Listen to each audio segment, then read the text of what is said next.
नमस्ते, मैं सुरभि। तो ये खूबसूरत फूल जो आप देख रहे हैं ये अलाइसम है। खूबसूरत तो है ही, इसमें बहुत अच्छी खुशबू भी आती है, बहुत स्वीट सी खुशबू आती है। 3-4 कलर में ये मिलता है। तो सर्दियों के कुछ ऐसे फूलों वाले पौधे होते हैं जो कि परमानेंट प्लांट होते हैं, यानी कि वो सीजनल नहीं होते हैं। ज़्यादातर हम जो विंटर के फ्लावरिंग प्लांट होते हैं यही समझते हैं कि 3-4 महीने बाद ये ख़राब हो जाएंगे, लेकिन कुछ ऐसे प्लांट होते हैं जो कि परमानेंट होते हैं। इन प्लांटों को हम हर साल ख़रीदने की ज़रूरत नहीं पड़ती है। अगर एक बार वो प्लांट आप ऐड कर लेते हैं तो दोबारा उसे नर्सरी से लाने की ज़रूरत नहीं पड़ेगी। हाँ, थोड़ी सी केयर टिप्स इसके लिए फॉलो करनी पड़ती है, ज़्यादा नहीं। और कुछ तो इतने हार्डी होते हैं कि बस सालों साल चलते ही रहते हैं। तो कुछ विंटर के ऐसे फ्लावरिंग प्लांट हैं जो कि नवंबर दिसंबर में ही हमें दिखने को मिलते हैं और जो कि वो परमानेंट होते हैं। तो कौन कौन से ऐसे पौधे हैं जो कि परमानेंट हैं और वो सालों साल चलते हैं। बहुत लोग इसके बारे में जानते नहीं हैं और वो जब फूल नहीं आते हैं तो फेंक देते हैं, फिर दोबारा नेक्स्ट ईयर ठंडियों में लेके आते हैं।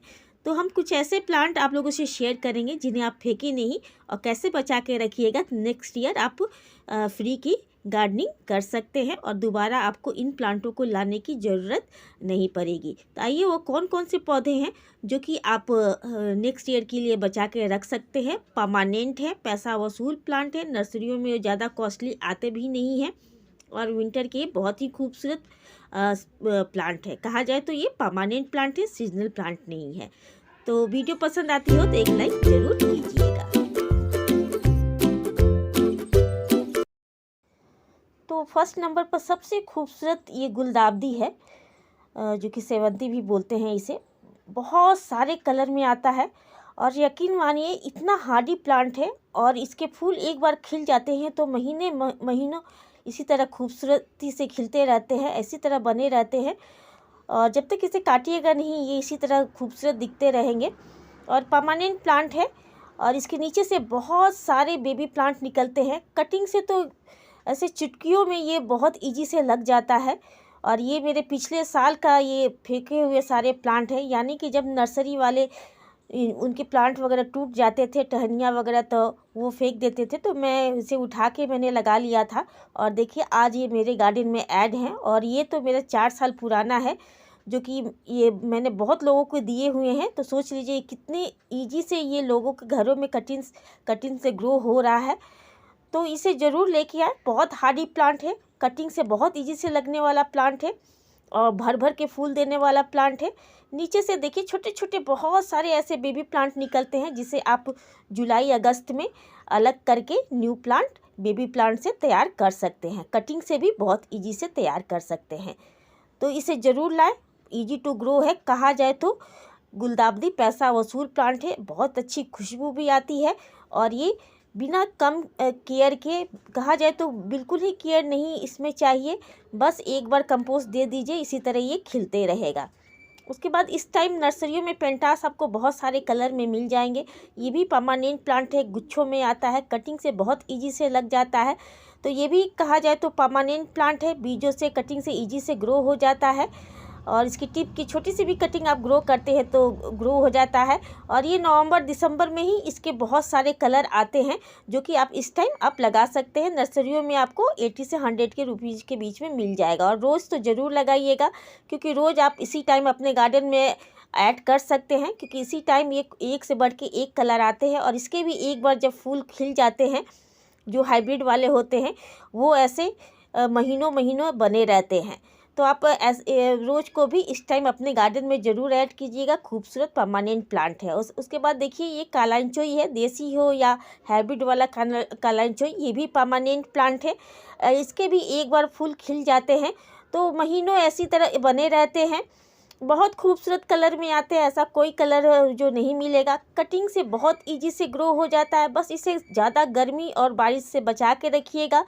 जब जुलाई मई जून जुलाई वगैरह आए तो इसे आपको ऐसी जगह रख देनी चाहिए जहाँ छन छन की धूप आती हो। फिर इसकी कटिंग आप नवंबर दिसंबर में लगा के ढेरों प्लांट तैयार कर सकते हैं। अक्टूबर से ही आप स्टार्ट करके इसकी कटिंग लगा सकते हैं। ये भी परमानेंट प्लांट है और जब इसके फूल ख़त्म हो जाए तो इसकी जो स्टिक है कट करके हटा दीजिए, उसमें बहुत सारे ब्रांचेस निकलेंगे। पानी कम दीजिएगा, पानी से ये गल जाते हैं। और इसको थोड़ी सी बोन मील और वर्मी कंपोस्ट मिला के दीजिएगा तो बहुत अच्छी फ्लावरिंग करेगा। तो बहुत सारे कलर में आते हैं, देसी वाले तो बहुत ही हार्डी होते हैं। और देखिए जरबेरा है, जरबेरा आपको इसी टाइम मिल जाएगा, ये भी आप गार्डन में अपने ऐड कर सकते हैं। ये भी परमानेंट प्लांट है और इसके भी फूल महीनों महीनों इसी तरह बने रहते हैं। बहुत खूबसूरत कलर में जरबेरा भी आता है, तो इस टाइम जरबेरा को भी ऐड कर सकते हैं। ज़्यादा कॉस्टली नहीं आता, आपको 100 रुपीज़ के बीच में पॉट के साथ नर्सरियों में मिल जाएगा। और उसके बाद देखिए डैंथस, डैंथस तो ज़रूर लगाइएगा, इसके भी फूल इसी तरह बने रहते हैं। 5-6 दिन तो इसी तरह बने ही रहते हैं। मेरे गार्डन में देखिए ऐसे ही बने हुए हैं। और ये परमानेंट प्लांट है, इसे अगर नर्सरी से लेके आते हैं तो आप इसे फेंके नहीं। फूल ख़त्म होने के बाद जुलाई में इसकी कटिंग पूरी तरह से कर दें, उसके बाद से अगस्त वगैरह में छोटी छोटी कटिंग आप ग्रो कर सकते हैं। परमानेंट प्लांट है, बस बरसात के टाइम में थोड़ी सी पानी से बचा के रखिएगा और सेमी शेड एरिया में रखिएगा। बड़े प्लांट के नीचे इसके पॉट को रख देते हैं तो सालों साल चलता है। कटिंग से फिर नेक्स्ट ईयर आप बहुत सारे प्लांट तैयार कर सकते हैं। कलर बेशुमार आते हैं, बहुत खूबसूरत कलर में आते हैं। हैंगिंग बास्केट में या छोटे से पॉट में इजी से ग्रो कर सकते हैं। नर्सरियों में ये बहुत सस्ते दामों में आता है, मात्र आपको 20 रुपीज़ में एक से बढ़ के एक कलर मिल जाएगा। तो इसी टाइम ये आता है, लेकिन ये परमानेंट प्लांट है, बहुत खूबसूरत प्लांट है। हम कहा जाए तो बहुत हार्डी प्लांट है और इसके भी फूल बहुत दिनों तक खिले रहते हैं। तो आप इसे ज़रूर इस टाइम नर्सरी में से लेके आएँ। नर्सरियों में इसके एक से बढ़ के एक कलर आए हुए हैं, तो अभी इसी टाइम अच्छा टाइम है इसे ऐड करने का। उसके बाद लीलियम ले सकते हैं। लीलियम इसी टाइम आपको देखने को मिलेगा, परमानेंट प्लांट है, इसके भी फूल महीनों महीनों बने रहते हैं। परमानेंट प्लांट है, जब इसके फूल ख़त्म हो जाए तो इसकी स्टिक को काट दे, नीचे बल्ब बनते रहते हैं। जब बल्ब मल्टीप्लाई हो जाए तो इसे अलग करके बहुत सारे प्लांट ग्रो कर सकते हैं। इसको जुलाई अगस्त में अलग करके आप ढेरों प्लांट तैयार कर सकते हैं। नीचे इसके बल्ब बनते हैं, ये बल्ब से ग्रो होता है। चूँकि ये बल्ब वाला प्लांट है तो इसमें पानी कम दीजिएगा। रेत की मात्रा, जब भी इसकी मिट्टी बनाए ग्रो करे तो रेत की मात्रा यानी सैंड की मात्रा ज़्यादा रखिएगा। इस टाइम आप हिबिस्कस भी ऐड कर सकते हैं। बहुत सारे हिबिस्कस के कलर आते हैं, स्पेशली हाइब्रिड वाले, और ये मिर्ची हिबिस्कस ज़रूर ऐड कीजिएगा। इसी टाइम भर भर के फूल आते हैं। कहा जाए तो अगर पूजा के लिए जब हमारे देसी हिबिस्कस लाल वाला की कमी हो जाती है तो ये पूरा करता है। और इसी टाइम नर्सरियों में ये आता है क्योंकि इसी टाइम ये फ्लावरिंग करता है। ये परमानेंट प्लांट कटिंग से भी लगा सकते हैं और ये नीचे की तरफ लटकते रहता है, इसलिए इसे स्लीपिंग हिबिस्कस करते हैं। जीनिया भी लगा सकते हैं, जीनिया भी परमानेंट प्लांट है। इस टाइम ड्वार्फ वाली और लॉन्ग वाली दोनों वेराइटी मिल जाएगी। एक बार लेके आइएगा तो दोबारा ले आने की ज़रूरत नहीं पड़ेगी, इतना ये हार्डी प्लांट है, बीजों से ईजी से ग्रो हो जाता है। उसके बाद देखिए इस टाइम इम्पेशंस आता है। अगर आपके पास कम धूप आती हो तो इस खूबसूरत फ्लावरिंग प्लांट को ज़रूर लगाएं। ये भी परमानेंट प्लांट है, बस इसको बारिश से बचा के रखिएगा। छोटी छोटी कटिंग आप जुलाई अगस्त में ग्रो कर लीजिएगा तो आपको फ्री में ढेरों प्लांट तैयार हो जाएंगे। बीज भी बनते हैं, बीज गिरने से भी इसके बहुत सारे प्लांट ग्रो हो जाते हैं। जिसके पास धूप की प्रॉब्लम होती है, वो फूल वाले पौधे नहीं लगा पाते हैं, उसके लिए बहुत खूबसूरत बेस्ट ऑप्शन है इम्पेशंस। ज़रूर लगाइएगा। छोटे से पॉट में हैंगिंग बास्केट में भी लगा सकते हैं, परमानेंट प्लांट है।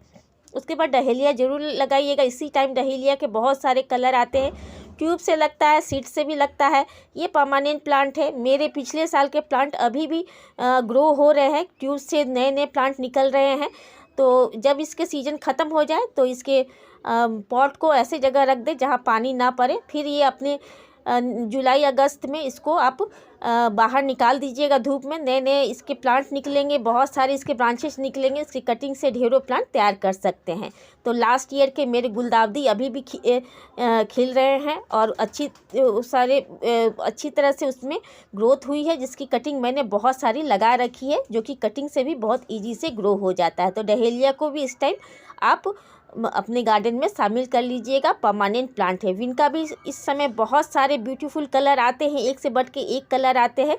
तो इसी टाइम विंटर में इसके खूबसूरत कलर आते हैं, तो इस टाइम आप ज़रूर लगाइएगा। सस्ते दामों में पॉली बैग वाले 20 रुपीज़ में मिल जाएंगे। तो इस टाइम आप विनका को भी अपने गार्डन में ऐड कर सकते हैं। कहा जाए तो परमानेंट खूबसूरत प्लांट है, कटिंग से और बीजों से बहुत इजी से ये ग्रो हो जाता है और सही टाइम है इस टाइम ग्रो करने का। मैरीगोल्ड तो ज़रूर ही लगाइएगा, पूजा के लिए बेस्ट ऑप्शन है और परमानेंट प्लांट है। सालों भर इसमें फ्लावरिंग आती है। कुछ वेराइटी होती है जैसे लड्डू गेंदा हुआ, जो रक्तो गेंदा हुआ, वो सालों भर इसमें फूल आते रहते हैं, बीज खुद ब खुद गिरते रहते हैं और खुद ब खुद इसके प्लांट ग्रो होते रहते हैं। तो कहा जाए तो पूजा के लिए बहुत ही अच्छा फ्लावरिंग प्लांट है और कहा जाए तो पैसा वसूल प्लांट है। और नर्सरियों में ये 10 से 20 रुपये में बहुत ईजी से आपको मिल जाएगा। और अगर आपके पास पूजा के फूल आते उसे भी सुखा के आप उसके बीजों से बहुत इजी से मैरीगोल्ड को, गेंदा को ग्रो कर सकते हैं।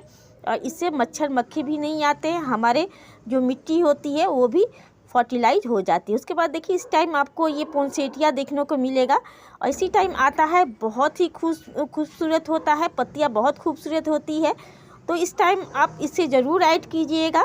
तो बहुत खूबसूरत होते हैं, ये सारे परमानेंट प्लांट हैं और पैसा वसूल प्लांट है और इसी टाइम ठंडियों में देखने को आपको ये सारे प्लांट मिलेंगे। तो अभी मौका है, आप नर्सरी से ला सकते हैं। इस टाइम बहुत सारे हेल्दी प्लांट इनके आए हुए हैं, आप जाके इन्हें अपने गार्डन में लेके ऐड कर सकते हैं।